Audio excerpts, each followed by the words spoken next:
Hello guys, welcome to my new blog.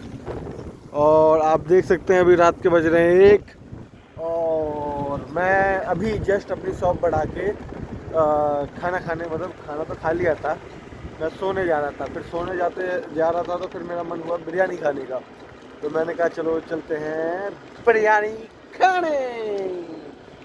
तो जैसे ही मैं निकला अपनी शॉप बढ़ा के घर पहुंचा, घर में कपड़े चेंज किए, देन फिर मैं निकला वहाँ से सोने के लिए। फिर मन चेंज हो गया कि चलो कुछ नहीं तो मात्र 30 रुपये का बिरयानी खाते हैं। और जैसे ही मैं बिरयानी खाने के लिए निकला तो मुझे उधर से पीयूष भैया आते हुए दिखे, जो यहीं रहते हैं, जानते हैं मुझे। तो उन्होंने एकदम बड़े भाई की तरह, मैं उनके सामने से जैसे निकला है तो वो कार से आ रहे थे, तो उन्होंने बड़े भाई की तरह एकदम मुझे रोका और कहा कहाँ जा रहे थे रात को। मैंने कहा भैया बिरयानी खाने जा रहे हैं। कहते रात को बिरयानी खाने, उनका मन कर रहा था वो इसलिए, तो कहा चल ठीक है जा आराम से। तो मतलब एक बड़ा भाई ज़रूर होना चाहिए सबकी लाइफ में, जो ऐसे ही आपको टोके, प्यार करे, पूछे कि भाई तू कहाँ जा रहा है, क्या कर रहा है, क्या नहीं कर रहा है। पहले तो आपको टोके, फिर आपको पूछे, उसके बाद आपको ठोके। समझ गए ना? तो बड़ा भाई का होना बहुत ज़रूरी है लाइफ में। आप बड़े हो ये अलग बात है, मगर कोई आपसे बड़ा है ये सबसे अलग बात है। आज मतलब मेरा मन नहीं था कोई कंटेंट बनाने का, फिर मैं ऐसे ही निकला कि चलो बिरयानी खाते हुए कंटेंट मतलब बिरयानी खाने चलते हैं। फिर जो भैया मिले और भैया ने जो ये बात कही कि कहाँ जा रहा है और क्यों जा रहा है, और वो भी इतनी रात को, जो उन्होंने ये बात मुझसे पूछी, तो मुझे ऐसा लगा कि मतलब सच में कि जैसे कि एकदम बड़ा भाई नहीं होता। देखो माँ बाप एक समय तक मतलब पूछते हैं, अभी पापा मम्मी सो गए, मैं दुकान बढ़ा के गया, पापा मम्मी सो गए थे, और उसके बाद फिर मैं सोने में भी जा रहा था। और एक भाई होता है जो साथ में घूमता है या साथ में आपके बात करता है, तो मेरे साथ तो एक स्पेशल, आप जानते ही हैं, मेरे धर्म भैया घूमते रहते हैं। और दूसरा इंसान वो है जो मेरे दिल के बहुत पास है, मेरे प्रिय मामा जी। उनको मैं अपना सबसे प्यारा और सबसे अच्छा बड़ा भाई मानता हूँ। मामा कम मानता हूँ, बड़ा भाई ज़्यादा मानता हूँ। तो उनसे की हुई प्रॉमिस या उनसे की हुई बातें मुझे हमेशा याद रहती है। तो इसी बात को लेके अभी जो बात चल रही है कि बड़ा भाई का होना बहुत ज़रूरी है। क्यों ज़रूरी है इसका भी मैं आपको बताता हूँ। कि अभी जैसे मैं निकला तो पीयूष भैया ने टोका कहाँ जा रहा है, वो भी एकदम मुझे छोटे भाई की तरह ही मानते हैं। मैं उन्हें भैया भैया कहता हूँ। एक बार मेरी चक्की पे प्रॉब्लम हुई थी, चक्की खाली हो रही थी मेरी, तो वहाँ से मैंने रोते हुए हर जगह भागा। मैं कोई ऐसा जगह नहीं था जहाँ मैं गया नहीं, क्योंकि मेरी शॉप रेंटेड है, जहाँ मैं मेरी दुकान है आटा चक्की, वो रेंट पे है। और अभी जस्ट 8-9 महीने पहले की बात है कि 15 मार्च को होली था। उसी शाम को जो शॉप के ओनर हैं वो आके मुझे कह रहे हैं कि बेटा दुकान तुम खाली कर देना, ये दुकान मैंने किसी और को दे दी है। तो मैं रोने लगा था कि ये दुकान मैंने इतने प्यार से, इतने मतलब मैंने अपनी एफर्ट्स लगाई, अपनी सेविंग्स लगाई, एंड देन उसमें मैंने 1-1.5 साल कितना मैंने स्टिल 2020 के जून से मैंने उसमें काम किया था। 2020 के जून से मैंने उसमें काम किया था सीखना।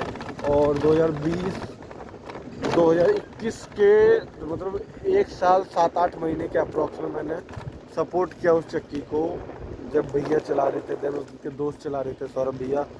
उनके बाद जब मैंने उनसे ख़रीदा 30 दिसंबर 2021 को मैंने 1 लाख रुपए में वो शॉप खरीदी, जो मेरे दिल के बहुत पास थी।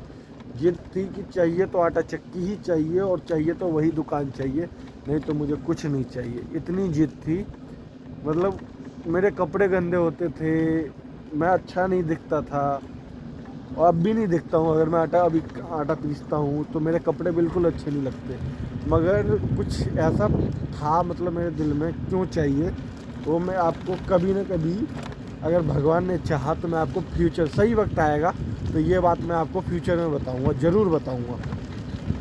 तो ऐसा था कि चाहिए थी वो चक्की। तो मैंने 1 लाख रुपए मामा जी से लिया, जो मैंने उन्हें दे रखा था, धीरे धीरे करके जमा किया।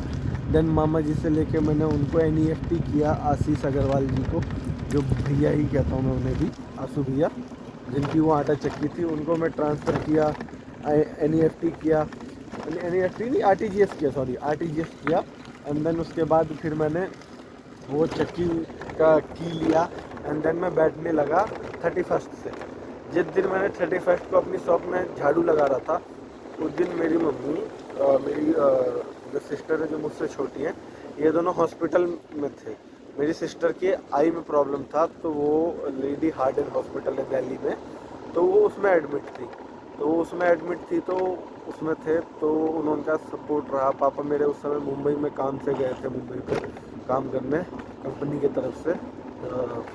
तो फिर मैंने बहुत डर रहा था कि इस शॉप की रेंट 10,000 है और 10,000 इस शॉप का रेंट है। तो मेरे पापा की सैलरी अप्रॉक्स 15-16 हज़ार रुपये थी उस समय। हाँ, 15-16 हज़ार अप्रॉक्स थी और मतलब यही थी। तो 10,000 है, तो कैसे अपना गुजारा होगा अगर बाई चांस मेरा काम नहीं चला, तो रेंट मेरे सर पे आ जाएगा और मैं कहीं का नहीं रहूँगा। फिर भी बाबा पे भरोसा रख के मैंने हिम्मत की, कोशिश किया, माँ बाप का सपोर्ट रहा, करता गया। रेंट तो बाबा पहले फर्स्ट मंथ की इनकम मैंने जो पहले महीने अपनी इनकम बचाई थी, टोटल मेरी सेल जो हुई थी उसमें से सेल जो होके जो पैसा बचता है वो 23,000 रुपये बचे थे। 23,000 में से मैंने 10,000 रुपये रेंट दिए थे एंड देन 10,000 रुपये रेंट देने के बाद उस समय का बिल आया था 7,000 के करीबन, क्योंकि भैया ने पहले यूज किया था। तो उस एक मंथ का अप्रॉक्स बिल मान लो कि आपका 7,000 मैंने भरा था ना, और भैया ने तो कुछ ही दिन यूज किया था, तो 5,000 6,000 मान लीजिए बिल आया। और 1,000 रुपये मतलब कुछ और पार्ट्स या और भी सामान चक्की में लगे थे उस समय, उसके लगे। तो 16-17 हज़ार मान लीजिए और 23, तो 6,000 रुपये मेरे पहले महीने में बचे थे। ये देखिए बात करें यहाँ का, लड़ाई हो रही है पता नहीं क्यों, कोई बात नहीं, हम अपने बातों पे फोकस करते हैं। तो उस महीने मेरे 6,000 रुपये बचे, फिर मैं बहुत खुश हुआ। देन मैं उस 2 महीने और 1 महीने 8 दिन मैंने कंटिन्यू अपनी बाईसाइकिल पे डिलीवरी की। यहाँ से सेक्टर 75 जाना, 76 जाना, खोड़ा जाना, कोंडली जाना, हर जगह जाना, अपनी साइकिल अपनी उससे गया, बहुत थक जाता। फिर मैं रोने लगा कि मम्मी, मैंने सोचा था कि साइकिल से ही करके जब मैं स्कूटी के पैसे जमा कर लूँगा तो मैं जाके स्कूटी लूँगा, पर नहीं हुआ। तो मम्मी से मैंने बोला, तो मम्मी ने पापा ने मिल के अपनी सेविंग से मुझे स्कूटी दिलाई है। ये वाली तो सेकेंड डे से पहले ही दिलाई थी। तो वो वाली चलाते मैं यूज किया। फिर वो 3 साल के करीबन 3 साल 6-7 महीने चली, फिर वो ख़राब हो गई। उसकी बैटरी वाली थी, तो पार्ट्स उसके वैसे भी कम पावरफुल होते हैं, मजबूती कम है, तो टूट गई। देन ऐसे करके फिर मैंने अपना जीवन चलाया। तो उस समय ऐसा हो रहा था कि अगर कोई बड़ा भाई हो तो वो जो सपोर्ट करेगा तो दिन। अब इसी बात पे मैं आपको एक और बात बोलता हूँ कि मैं तो डर रहा था, वहीं एक समय जो चक्की भैया, आंसू भैया ने मुझे चक्की बेची, उन्होंने भी ऐसी दूसरी जगह दुकान खोली जब यहाँ से छोड़ के। तो उन्होंने भी 60,000 या 35 या 40,000 रुपये रेंट पे उन्होंने दुकान ली, और सोसाइटी एरिया में जहाँ उनकी अच्छी चल रही है, और 12 लाख का माल डाला, और सारा सपोर्ट उनके बड़े भाई ने का।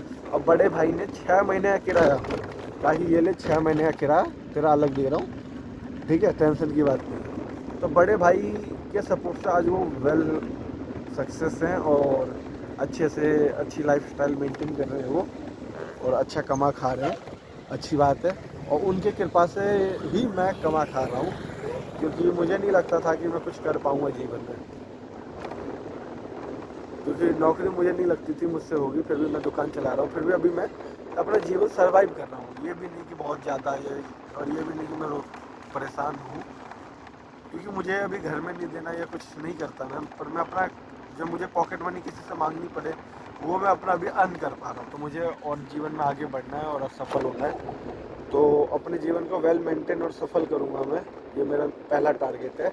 एंड देन दूसरा टारगेट ये है कि एक बड़ा भाई का होना ज़रूरी है। तो मैंने आपको सारी कहानी सुना दी, मगर मैं फिर यही तो मेरे अंदर एक बेकार आदत है, मैं बोलता कुछ हूँ, कहीं और पहुँच जाता हूँ। मैं ये कह रहा था कि बड़ा भाई का होना बहुत है। तो अभी भैया ने, जैसे पीयूष भैया ने रोका और पूछा कि कहाँ जा रहा है, तो उस समय फील हुआ कि बड़ा भाई हो तो वो पूछे कि छोटे तू कहाँ जा रहा है। दूसरी बात कि वो पूछे कि तू कैसा है, और उसके बाद पहले पूछे, पहले टोक के, फिर रोक के, उसके बाद फिर ठोके भी, मार भी खाने में मज़ा आता है बड़े भाई से। एक बार मजा, धर्म भी आए, धर्म भी मुझे मारते रहते हैं प्यार प्यार में। ये पृथ्वी भी आए हमारे साथ, मतलब मेरे साथ ही रहते हैं, मैं उनके साथ रहता हूँ, बातें की है, तो वो दोनों मुझे मारते रहते हैं, प्यार करते हैं, तो मज़ा आता है। धर्म भी जब देखो लात मारते तो मैं कहता हूँ अगले जन्म में ना आप गधा बनोगे, ठीक है, इतना लात मारता हूँ, तो कहता है तू गधी बनेगा। तो यही ऐसी बातें हैं। तो हम जा रहे हैं अब बिरयानी खाने, तो चलते हैं फिर बिरयानी खाएंगे, मज़ा आएगा बिरयानी खाने।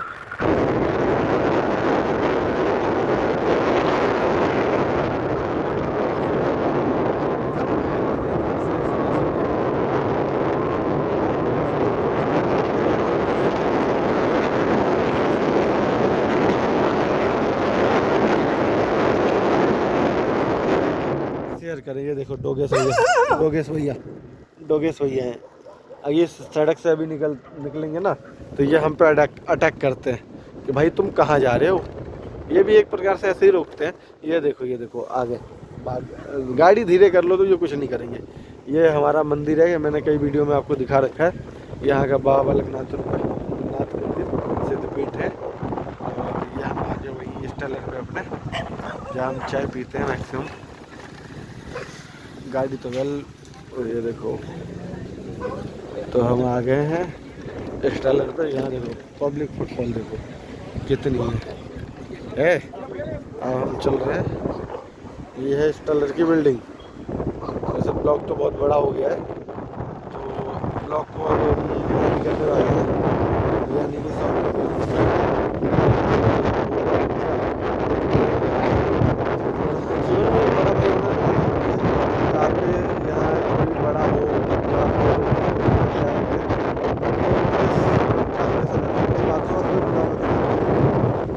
बातें ना लगती बुरी है, होती नहीं, जैसे कि करेला।